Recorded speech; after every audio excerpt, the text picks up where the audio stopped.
Elbasanit vetëm pak minuta më parë dhe sipas informacioneve paraprake, zoti Norman do të qëndrojë derisa të përmbyllet i gjithë procesi i votimit. Unë e kam këtu pranë ambasadorit, faleminderit zoti ambasador që pranua të ndaloni dhe të flisnit për News 24. Në këto pak minuta qëndrimi në qytetin e Elbasanit, si e keni parë situatën? Thank you for stopping and letting us have this interview through these last moments that you've been here. What is your impression on the city and what's happening here? So this morning we've been travelling around to Durrës and to Kavaya and to Rogozina. We have literally just arrived in Elbasan. Gjatë paradites ne kemi qenë në Kavaj, në Durrës, në Rogozhinë dhe në Elbasan sapo kemi mbërritur. But when I was here a couple of weeks ago, I promised that I would come back to Elbasan on election day.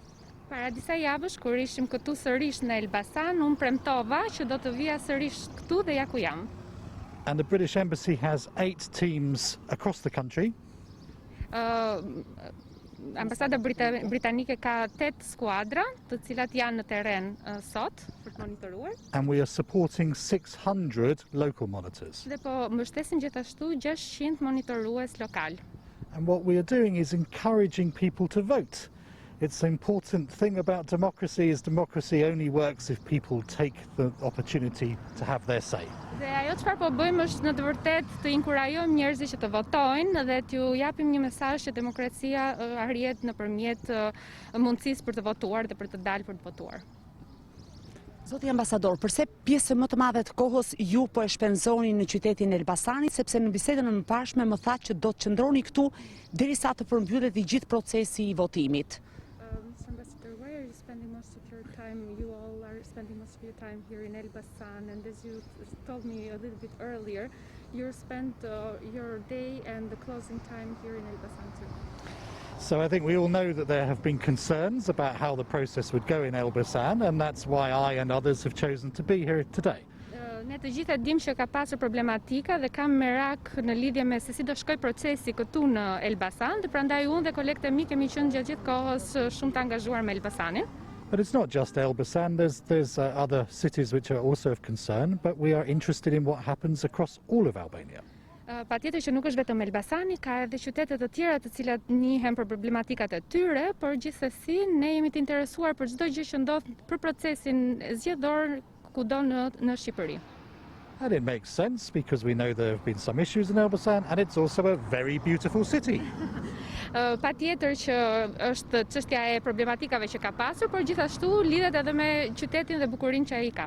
Bashkë me kolegun Popja kemi edhe një pyetje të fundit se cili është mesazhi juaj për votuesit dhe më pas nëse zoti Balla ka ndonjë pyetje tjetër do t'ju ja transmetojmë nga studio qendrore. Okay, question is related to what's your message for citizens at this moment, and if there will be a question from Mr. Balla, I will share it with you.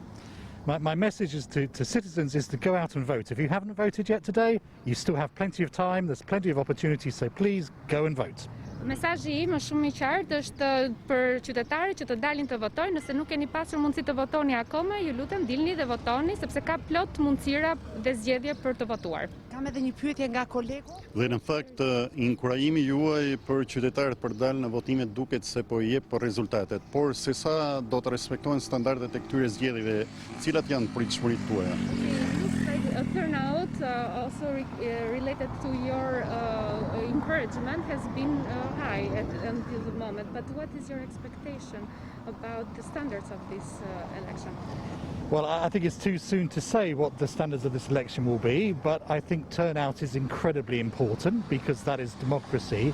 But I think also the more people who go out and vote for the person or the party that they want, the more that people that do that, the less that crime can have an effect on the result of this election. Standardi patjetër që është i rëndësishëm edhe mendoj që është akoma pak herët për të kuptuar nëse standardi është arritur ashtu siç do donim të ishte, por mesazhi dhe ajo çfarë tham, domethënë i pjesëmarrjes së qytetarëve, duke qenë se është mjaftueshëm i lartë deri për momentin, është një tregues shumë i mirë që kjo ka një akses pozitiv në sjellje. I didn't catch your second, sorry. So the more that people vote, the less impact that the crime groups can have.